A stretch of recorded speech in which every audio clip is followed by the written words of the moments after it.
नमस्कार साथियों, आप लोगों का स्वागत है हमारे YouTube चैनल से जी पेशेंट से जी व्यापम पर। दोस्तों, आज की इस वीडियो में बात करेंगे 50 महत्वपूर्ण प्रश्न जो कि आपके एग्जाम के दृष्टिकोण से बेहद ही महत्वपूर्ण होने वाले हैं। तो हमारे साथ लास्ट तक बने रहेगा और इस वीडियो को अंत तक जरूर देखिएगा।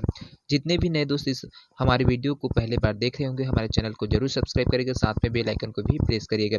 यह प्रश्न दोस्तों प्रयोगशाला परिचालक और प्रयोगशाला तकनीशियन के एग्जाम के दृष्टिकोण से बहुत ही ज़्यादा महत्वपूर्ण है। इसमें जैव विविधता से संबंधित 50 महत्वपूर्ण प्रश्न लेकर आपके बीच में आए हैं।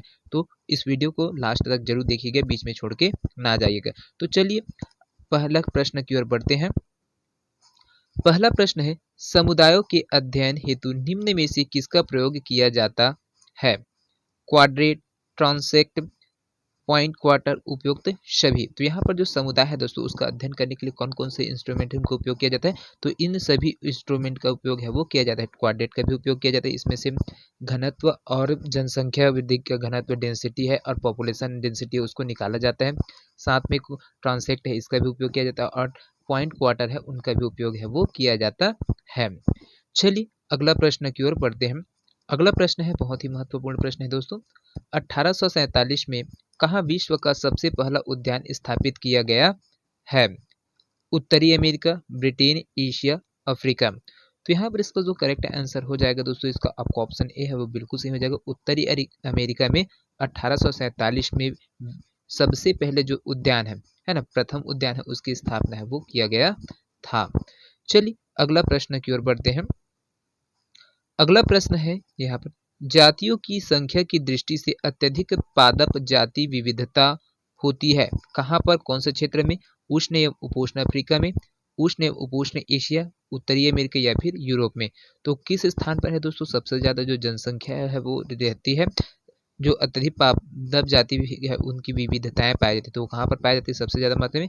तो आपका ऑप्शन भी बिल्कुल सही है। उष्ण एवं उपोष्ण क्षेत्र एशिया है, क्षेत्र है, वहां पर है ये सबसे ज्यादा मात्रा में है वो पाया जाता है। इसको साइंटिफिक ऑफिसर का एग्जाम हुआ था दोस्तों 2017 में, उसमें इस प्रश्न को पूछा गया है। चलिए अगला प्रश्न की ओर बढ़ते हैं। अगला प्रश्न है यहाँ पर, कहाँ वानस्पतिक उद्यानों की संख्या अधिक है? एशिया और ओशिनिया, उत्तरी अमेरिका, उष्णकटिबंधीय अफ्रीका या फिर यूरोप। तो यहाँ पर जो वानस्पतिक उद्यानों की संख्या वो सर्वाधिक है दोस्तों, वो कहाँ पर है? तो आपका ऑप्शन बी है वो बिल्कुल सही हो जाएगा। यूरोप में सर्वाधिक जो वानस्पतिक उद्यान है वो है। चलिए अगला प्रश्न की ओर बढ़ते हैं। अगला प्रश्न है, अनुक्रमण की प्रक्रिया में इकेसिस के दौरान क्या होता है? बीजों का प्रसार, जाति विशेष का एकत्रीकरण, जाति की स्थापना, जातियों के मध्य प्रतिस्पर्धा। तो यहाँ पर इसका जो करेक्ट आंसर है दोस्तों वो हो जाएगा आपको ऑप्शन सी, बिल्कुल से हो जाएगा, जाति की स्थापना। चलिए अगला प्रश्न की ओर बढ़ते हैं। अगला प्रश्न है यहाँ पर, निम्न में से कौन सी विधि प्राथमिक उत्पादकता मापन की विधि नहीं है? ऑक्सीजन मापन विधि, कार्बन डाइऑक्साइड मापन विधि, क्लोरोफिल विधि या फिर नाइट्रोजन मापन विधि। तो यहाँ पर प्राथमिक उत्पादकता की जो मापन की विधि नहीं है दोस्तों वो क्या हो जाएगा? आपको ऑप्शन डी बिल्कुल से हो जाएगा, नाइट्रोजन मापन विधि है वो नहीं आएगा। चलिए अगला प्रश्न की ओर बढ़ते हैं।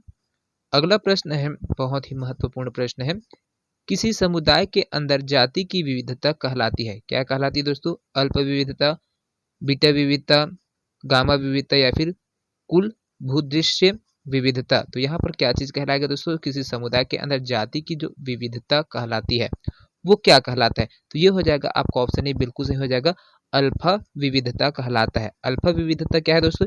एक ही क्षेत्र या समुदाय या फिर पारिस्थितिक तंत्र के भीतर विविधता को जो संदर्भित करता है उसी को ही अल्फा विविधता कहा जाता है। इसी प्रकार अगर बीटा विविधता की बात करें तो अलग अलग पारिस्थितिक तंत्र के भीतर जो विविधता को बतलाता है उनको बीटा विविधता कहा जाता है। चलिए अगला प्रश्न की ओर बढ़ते हैं।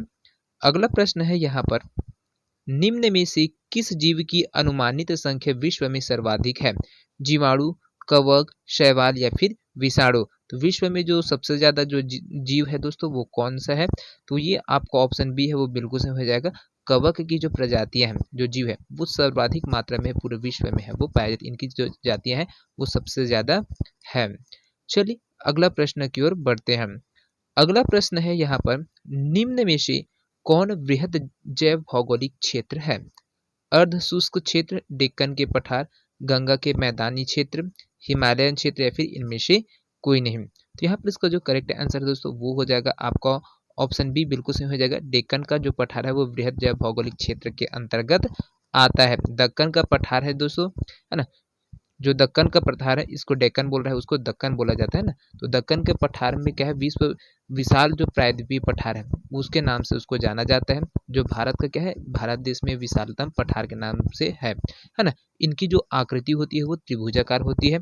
जो दक्कन के पठार उनकी आकृति है त्रिभुजाकार है ना। ऐसे कुछ टाइप से ऐसे है त्रिभुजाकार में। और साथ में इसका जो उत्तरी सीमा है वो सतपुड़ा और विंध्याचल पर्वत श्रृंखला से लगा है, और पश्चिमी भाग है वो आपका जो पश्चिमी घाट और पूर्वी घाट से है वो जुड़ा हुआ है ना। चलिए अगला प्रश्न की ओर बढ़ते हैं। अगला प्रश्न है यहाँ पर, निम्न में से प्रजातियों के अस्तित्व के लिए कौन सा कारक अत्यधिक भय सूचक है? मृदा अपरदन, मैंग्रोव वनस्पति, प्राकृतिक वास या फिर जैवमंडल भंडार। तो यहाँ पर जो अस्तित्व के लिए खतरनाक है दोस्तों वो क्या चीज हो जाएगा? तो आपका ऑप्शन सी है, बिल्कुल सही हो जाएगा, प्राकृतिक वास है ना। तो इसमें प्रजातियों के अस्तित्व के लिए कौन सा कारक अत्यधिक भय सूचक है बोला गया है ना। तो इसमें आपका ऑप्शन सी है, बिल्कुल सही है, प्राकृतिक वास है। चलिए अगला प्रश्न की ओर बढ़ते हैं। अगला प्रश्न है यहाँ पर, निम्नलिखित फसलों में से कौन सी फसल भारत में सर्वाधिक आनुवंशिक विविधता वाली है? काजू, मक्का, धान, आम या फिर इनमें से कोई नहीं। तो जो सर्वाधिक आनुवंशिक विविधता वाली जो फसल है दोस्तों वो आपका ऑप्शन सी है, बिल्कुल सही हो जाएगा, धान का फसल है। चलिए अगला प्रश्न की ओर बढ़ते हैं।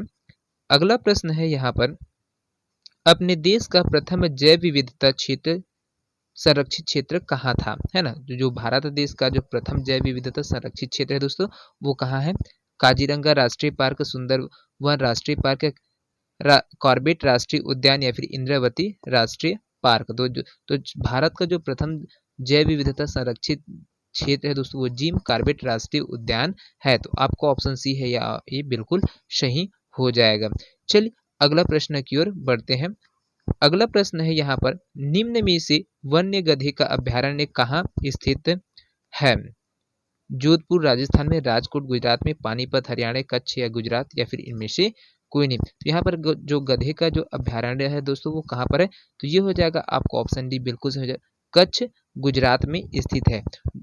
जो घुड़खर राष्ट्रीय अभ्यारण्य है दोस्तों, सॉरी राष्ट्रीय अभ्यारण्य बोलता हूँ, जो घुड़खर अभ्यारण्य गुजरात के जो लघु कच्छ रण क्षेत्र है वहाँ पर क्या है, स्थित है।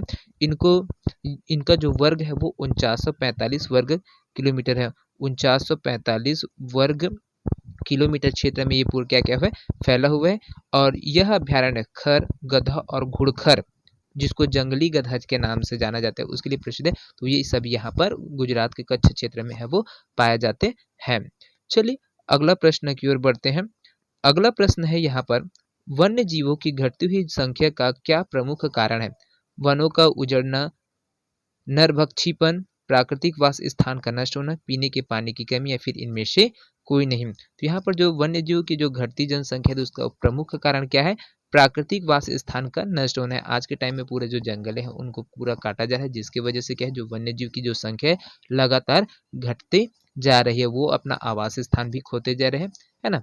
इस वजह से उनका जो जातियां हैं वो विलुप्ति के कगार में भी बहुत सारी जनजातियां हैं वो आते जा रही है। सॉरी जनजातियां बोलते मतलब प्रजातियां हैं वो, है ना। चलिए अगला प्रश्न की ओर बढ़ते हैं। अगला प्रश्न है यहाँ पर, फ्लोरा तथा फौना तथा आदिवासियों की स्थायी के जीन पूल को बनाए रखने हेतु भारत में प्रथम कौन सा बायोस्फीयर रिजर्व स्थापित हुआ है? Nanda Devi biosphere reserve, Nilgiri biosphere reserve, great Nicobar biosphere reserve, Thar biosphere reserve या फिर उत्तराखंड बायोस्फीयर रिजर्व। तो यहाँ पर इसका जो करेक्ट आंसर है दोस्तों वो हो जाएगा आपका ऑप्शन बी है, वो बिल्कुल सही हो जाएगा दोस्तों, नीलगिरी बायोस्फीयर रिजर्व। चलिए अगला प्रश्न की ओर बढ़ते हैं। अगला प्रश्न है यहाँ पर, कुल भूदृश्य या भौगोलिक क्षेत्र में आवासों की विविधता को कहते हैं? गामा विविधता, बीटा विविधता, अल्फा विविधता या फिर स्थानीय विविधता। तो यहाँ पर जो भूदृश्य या भौगोलिक क्षेत्र में आवासों की जो विविधता होती है दोस्तों उसको बोला जाता है गामा विविधता कहा जाता है। चलिए अगला प्रश्न की ओर बढ़ते हैं। अगला प्रश्न है यहाँ पर, कौन सा मेगा डाइवर्सिटी देश नहीं है? मेगा डाइवर्सिटी देश नहीं है दोस्तों, तो भारत, फिलीपींस, मलेशिया या फिर ब्राजील या फिर इनमें से कोई नहीं। तो यहाँ पर है दोस्तों ये आ जाएगा आपका ऑप्शन ही है, बिल्कुल सही हो जाएगा, इनमें से कोई नहीं है वो सही हो जाएगा करेक्ट आंसर। क्योंकि जो जैव विविधता क्षेत्र में दोस्तों है वो ब्राजील सबसे बड़ा है, फिलीपींस, भारत, मलेशिया, यहाँ पर पूरा जैव विविधता क्षेत्र है वो बहुत सारे यहाँ पर है। विश्व में जो सर्वाधिक जैव विविधता क्षेत्र है वो ब्राजील के जो अमेजन के जो वन है वहां पर है वो पाया जाता है। चलिए अगला प्रश्न की ओर बढ़ते हैं। अगला प्रश्न है, भारत में दो ग्लोबल जैविक विविधता के तप्त स्थल हॉट स्पॉट है, वेस्टर्न घाट, पूर्वी हिमालय, नीलगिरी, सिर्फ ए और बी दोनों। तो यहाँ पर दोस्तों जो आपका हो जाएगा वेस्टर्न घाट और पूर्वी हिमालय है ना, ये दोनों है वो क्या हो जाएगा आपका बिल्कुल सही हो जाएगा। जो नीलगिरी है वो यहाँ पर है नहीं, लेकिन नीलगिरी जो पश्चिमी घाट है वो भी आपका जो तप्त स्थल में आता है वो आ जाएगा, है ना। और साथ में आपका स्विट्जरलैंड है वो आ जाता है तप्त स्थल में। भारत में 4 ही जो तप्त स्थल है वो पाए जाते हैं। चलिए अगला प्रश्न की ओर बढ़ते हैं। अगला प्रश्न है यहाँ पर, जर्म प्लाज्मा को परिरक्षित किया जा सकता है शीत भंडारण से, रेफ्रिजरेटर से, क्रायो प्रिजर्वेशन से या फिर घर में। तो यहाँ पर इसका जो करेक्ट आंसर है दोस्तों वो हो जाएगा आपका ऑप्शन सी, बिल्कुल सही हो जाएगा। क्रायो प्रिजर्वेशन से क्या है कि आपको जो जर्म प्लाज्मा उसको परिरक्षित है उसको किया जा सकता है। चलिए अगला प्रश्न की ओर बढ़ते हैं। अगला प्रश्न है यहाँ पर, निम्न में से कौन जैव विविधता के स्तर से संबंधित नहीं है? एक जाति के भीतर आनुवांशिक परिवर्तनशीलता, एक समुदाय के भीतर प्रजातियों की विविधता, पारिस्थितिक तंत्र की विविधता, पादप प्रजातियों की वितान परिवर्तनशीलता या फिर इनमें से कोई नहीं। तो यहाँ पर इसका क्या है दोस्तों, जैव विविधता के दो स्तर से संबंधित नहीं है, तो वो क्या जाएगा आपका पादप प्रजातियों की वितान परिवर्तनशीलता। चलिए अगला प्रश्न की ओर बढ़ते हैं। अगला प्रश्न है बहुत ही महत्वपूर्ण प्रश्न है दोस्तों ये, एक सींग वाले गैंडे संरक्षित किए जाते हैं कहाँ पर? गिर वन में, काजीरंगा राष्ट्रीय उद्यान में, रणथंभौर उद्यान में या फिर कार्बेट राष्ट्रीय उद्यान में। तो यहाँ पर जो एक सींग वाले जो गैंडे हैं दोस्तों उनको जो संरक्षित किया जाता है वो हो जाएगा आपका काजीरंगा राष्ट्रीय उद्यान है, वहां पर है एक सींग वाले गैंडे का संरक्षण किया जाता है। यहाँ पर जो क्या है काजीरंगा राष्ट्रीय उद्यान में एक सींग वाले गैंडे है उनका जो निवास स्थान है, और यह जो राष्ट्रीय उद्यान है वो कहाँ पर है आपका असम राज्य में है स्थित है, असम राज्य में स्थित है। और इसकी जो स्थापना है, जो काजीरंगा राष्ट्रीय उद्यान की स्थापना है वो 1905 में है वो किया गया था। चलिए अगला प्रश्न की ओर बढ़ते हैं। अगला प्रश्न है यहाँ पर, निम्न में से कौन बहुस्थानिक संरक्षण का उदाहरण है? वानस्पतिक बागीचा, वन्यजीव अभ्यारण्य, बायोस्फीयर भंडार या फिर पवित्र वन। तो इसका जो करेक्ट आंसर है दोस्तों वो हो जाएगा आपका ऑप्शन ए है, बिल्कुल सही। वानस्पतिक बागीचा क्या है, बहुस्थानिक संरक्षण का उदाहरण है। तो इसमें क्या है जो जैव विविधता का जो संरक्षण है दोस्तों वो दो प्रकार से है वो किया जाता है। पहला आपका स्वस्थानीय संरक्षण होता है और दूसरा बहिर्स्थानीय संरक्षण है वो होता है। तो स्वस्थानीय संरक्षण के अंतर्गत आपका राष्ट्रीय उद्यान, जीव मंडल आरक्षित क्षेत्र, वन्य प्राणी अभ्यारण्य आरक्षित क्षेत्र और संरक्षित क्षेत्र है, ये पवित्र उपवन है वो आ जाते हैं स्वस्थानीय संरक्षण के अंतर्गत।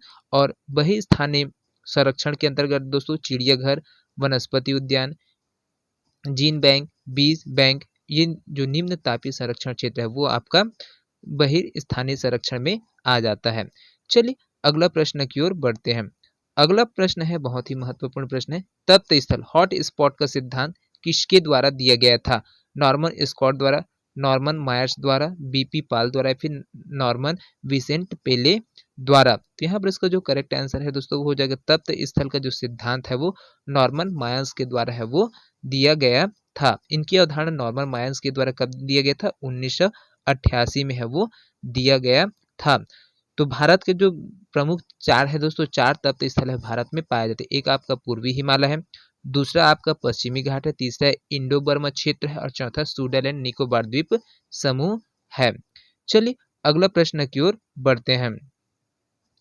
अगला प्रश्न है यहाँ पर, निम्न में से कौन जैव विविधता को खतरा नहीं है? किससे है दोस्तों, कौन सा जैव विविधता को खतरा नहीं है? वाष्प विखंडन, समोच्च खेती, आक्रामक विदेश प्रजातियां, फिर जलवायु परिवर्तन।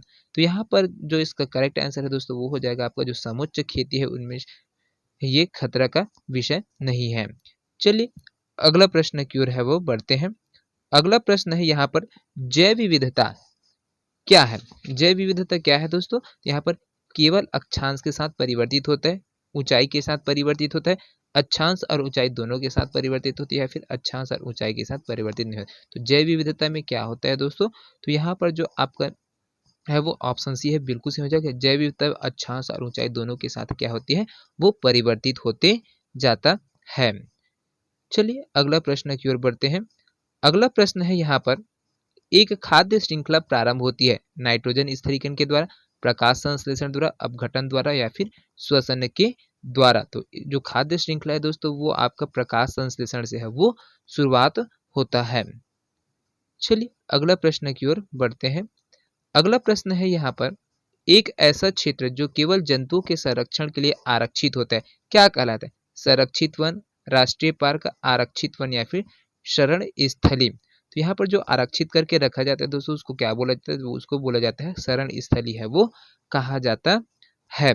संरक्षित वन क्या होते हैं दोस्तों? यहाँ पर संरक्षित वन की बात करें हम तो क्या हो गए, इस प्रकार के वनों में है जो संरक्षित वन उसमें क्या है, स्थानीय निवासियों को लघु वनोपज संग्रहण, जलाऊ लकड़ी और पशुचारण की जो सीमित मात्रा है ना, उसमें थोड़ा सा क्या होते हैं, इनको अनुमति है वो दिया जाता है। तो उन क्षेत्रों को क्या बोला जाता है? संरक्षित वन बोला जाता है।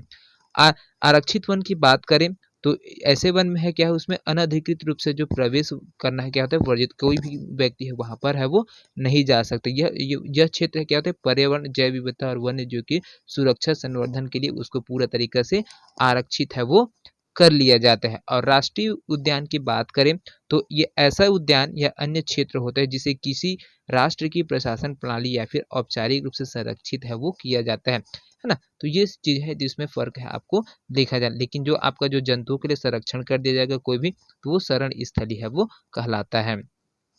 चलिए अगला प्रश्न की ओर बढ़ते हैं। अगला प्रश्न है यहाँ पर, निम्नलिखित में से कौन सी जोड़ी भारत के जैव मंडलीय सुरक्षित क्षेत्र तथा राज्य से सही सुमेलित है? नंदा देवी हिमाचल प्रदेश, मन्नार की खाड़ी केरल, शिमलीपाल ओडिशा या फिर नौकरेक असम। तो यहाँ पर भारत के जो जैव मंडलीय क्षेत्र है दोस्तों और राज्य है वो सुमेलित है, वो कौन है? तो आपका ऑप्शन सी है वो बिल्कुल सही हो जाएगा। शिमलीपाल है वो उड़ीसा में स्थित है। तो ये सुमेलित है दोस्तों। चलिए यहाँ पर और बात कर लेते हैं, जैसे नंदा देवी है वो नंदा देवी जो राष्ट्रीय उद्यान है आपका है ना, जो जैव मंडलीय सुरक्षित क्षेत्र है वो कहाँ पर है? नंदा देवी। तो ये हिमाचल सॉरी उत्तराखंड में है ना, उत्तराखंड में है, ये उत्तराखंड में है नंदा देवी। मन्नार के खाड़ी की बात करें तो ये तमिलनाडु में आता है, ये है वो आपका मन्नार की खाड़ी है वो तमिलनाडु में। शिमलीपाल है वो उड़ीसा में है, और जो आपका नौकरेक है वो मेघालय में है, ना कि असम में। ये मेघालय में है नौकरेक, है ना। तो इनको भी ध्यान में रखिएगा, बहुत ही महत्वपूर्ण प्रश्न है। चलिए अगला प्रश्न की ओर बढ़ते हैं। यहाँ पर अगला प्रश्न है, भारत में सबसे पहला जैव मंडलीय आरक्षित क्षेत्र कहाँ स्थापित हुआ?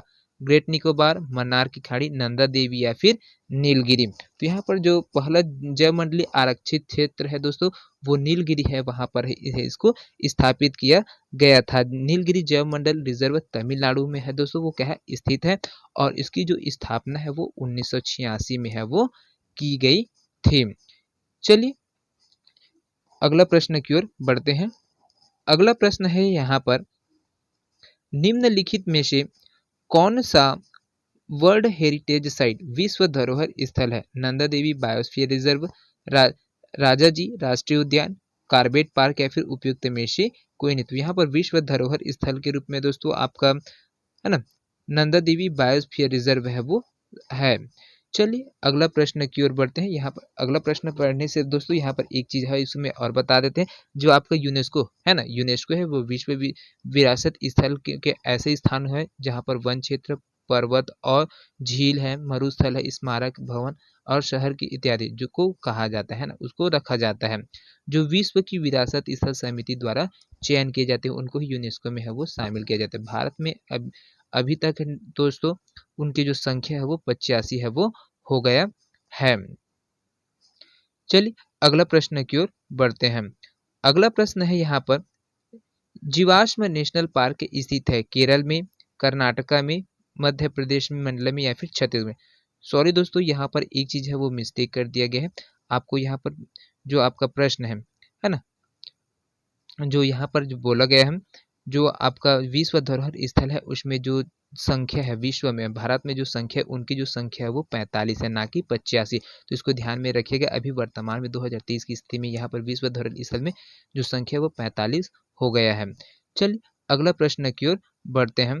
अगला प्रश्न है यहाँ पर, जीवाश्म नेशनल पार्क स्थित है केरल में, कर्नाटक में, या फिर मध्य प्रदेश, या फिर छत्तीसगढ़ में। तो यहाँ पर जीवाश्म नेशनल पार्क कहाँ पर स्थित है दोस्तों? तो ये आपका ऑप्शन सी है, बिल्कुल सही हो जाएगा, मध्य प्रदेश मंडला में। चलिए अगला प्रश्न की ओर बढ़ते हैं। अगला प्रश्न है यहाँ पर, कार्टाजीना प्रोटोकॉल का संबंध है वायु प्रदूषण के उन्मूलन से, जैव सुरक्षा समझौता से, वनों के संरक्षण से, या फिर वन्य जीव के अवैध व्यापार से। तो यहाँ पर इसका जो करेक्ट संबंध है दोस्तों वो हो जाएगा आपका जैव सुरक्षा समझौता से जो कार्टाजीना प्रोटोकॉल है वो संबंधित है। जो आपका जो कार्टाजोना है वो कोलंबिया के कार्टाजोना में वर्ष 2000 में क्या है दोस्तों, 2000 में आपको जो जैव सुरक्षा पर सम्मेलन है उसको आयोजित किया गया था। इसी के वजह से ये है कार्टाजोना है वो इस से जैव सुरक्षा समझौता से संबंधित है।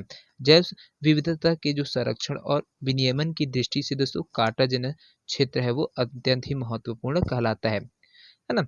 चलिए अगला प्रश्न की ओर बढ़ते हैं। अगला प्रश्न है यहाँ पर, भारत में सबसे बड़ा चीता आरक्षण स्थल कहाँ है? कार्बेट में, सुंदरवन में, नंदनकानन में, या फिर नागार्जुन में। तो यहाँ पर जो चीता का आरक्षण स्थल है दोस्तों वो है आपका ऑप्शन डी है, वो बिल्कुल सही हो जाएगा, नागार्जुन क्षेत्र है। नागार्जुन सागर श्रीशैलम बाघ रिजर्व भारत का एक बहुत बड़ा जो टाइगर रिजर्व है दोस्तों, जो और इनका जो स्थापना किया गया था वो है आपका 1978 में है वो स्थापना किया गया था। और यह आंध्र प्रदेश के 5 जिला है ना उससे है, उसमें है पूरे तरीके से वो फैला हुआ है, जिसमें आपका नालगोंडा, महबूबनगर, कुर्नूल, प्रकाशम और गुंटूर तक ये पूरा क्या है फैला हुआ है। चलिए अगला प्रश्न की ओर बढ़ते हैं। अगला प्रश्न है दोस्तों यहाँ पर, जो अभ्यारण्य दिया है उसके और राज्य दिया है उनको आपको सुमेलित करना था। तो गौतम अभ्यारण्य है दोस्तों ये कहाँ पर है? बिहार में है। डालमा अभ्यारण्य है वो झारखंड में, शिमलीपाल है उड़ीसा में, और पेरियार अभ्यारण्य है वो केरल में स्थित है। चलिए अगला प्रश्न की ओर बढ़ते हैं। अगला प्रश्न है यहाँ पर, सुंदरी नामक वृक्ष कहाँ पाए जाते हैं? वृंदावन में, नंदनकानन वन में, मानस वन में, या फिर सुंदर वन में। तो इसका जो करेक्ट आंसर है दोस्तों वो हो जाएगा आपका ऑप्शन ए डी है, वो बिल्कुल सही हो जाएगा। जो सुंदरी नामक वृक्ष है दोस्तों वो आपका सुंदरवन में पाया जाता है। इन्हीं वृक्षों के पाए जाने की वजह से दोस्तों और जो सुंदरवन है उनका नाम है वो पड़ा था। ये जो है आपका सुंदरवन है वो भारत और बांग्लादेश दोनों के बीच में है वो स्थित है, और इनसे है वो बहुत बड़ा विश्व का सबसे बड़ा डेल्टाई भाग भी इस सुंदरवन को कहा जाता है। यहाँ पर जो मैंग्रोव पौधे है वो उनकी बहुतायत में है वो पाया जाता है। चलिए अगला प्रश्न की ओर बढ़ते हैं। अगला प्रश्न है यहाँ पर, निम्नलिखित में से कौन सी जैव विविधता के संरक्षण के लिए महत्वपूर्ण रणनीति है? जैव मंडल रिजर्व, वनस्पतिक उद्यान, राष्ट्रीय पार्क, या फिर जंगली जंतु अभ्यारण्य। तो यहाँ पर जो आपका जैव विविधता के संरक्षण के लिए सबसे महत्वपूर्ण रणनीति क्या है दोस्तों? जैव मंडल रिजर्व या फिर बायोडाइवर्सिटी सिस्टम रिजर्व है वो आपका आ जाएगा, है ना। चलिए अगला प्रश्न की ओर बढ़ते हैं। अगला प्रश्न है यहाँ पर, संयुक्त राष्ट्र संघ ने निम्न में से किसे 2011-20 के लिए दर्शक निर्दिष्ट किया है? प्राकृतिक आपदा दर्शक, जैव विविधता दर्शक, जलवायु परिवर्तन दर्शक, या फिर पर्यावरण दशक। तो यहाँ पर इसका जो करेक्ट आंसर है दोस्तों वो हो जाएगा आपका ऑप्शन भी बिल्कुल सही हो जाएगा, जैव विविधता दशक के रूप में यहाँ पर 2011 से 2020 को निर्दिष्ट है वो किया गया है। चलिए अगला प्रश्न की ओर बढ़ते हैं। अगला प्रश्न है यहाँ पर, जैव विविधता में परिवर्तन होता है, भूमध्य रेखा की ओर बढ़ती है, भूमध्य रेखा की तरफ घटती है, पृथ्वी पर एक समान रहती है, फिर ध्रुव की तरफ है वो बढ़ती है। तो यहाँ पर इसका जो करेक्ट आंसर है दोस्तों वो हो जाएगा भूमध्य रेखा की ओर बढ़ती है। जैव विविधता में परिवर्तन हो से क्या हो, धीरे धीरे भूमध्य रेखा की ओर है वो बढ़ते चली जाती है। विषुवत रेखा है दोस्तों उससे क्या है, ध्रुवों की ओर जाने पर क्या है जैव विविधता में कमी है वो दिखाई देती है, और वहीं ध्रुव से विषुवत रेखा की ओर अगर हम जाएंगे तो वहां पर जैव विविधता है उसमें वृद्धि है वो दिखाई देगा। चलिए अगला प्रश्न की ओर बढ़ते हैं। अगला प्रश्न है यहाँ पर, जैव विविधता के ह्रास का मुख्य कारण क्या है? आवासीय प्रदूषण, विदेशी प्रजातियों का समावेश, अत्यधिक दोहन, या फिर प्राकृतिक आवासीय विनाश। तो यहाँ पर इसका जो करेक्ट आंसर है दोस्तों वो हो जाएगा आपका ऑप्शन डी बिल्कुल सही हो जाएगा, प्राकृतिक आवासीय विनाश। चलिए अगला प्रश्न की ओर बढ़ते हैं। अगला प्रश्न है यहाँ पर, कभी कभी समाचारों में आने वाली गॉडगिल समिति रिपोर्ट और कस्तूरी रंगन समिति रिपोर्ट संबंधित है।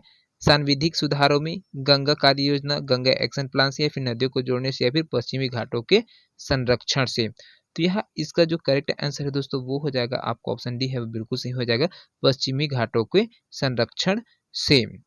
चलिए अगला प्रश्न की ओर बढ़ते हैं।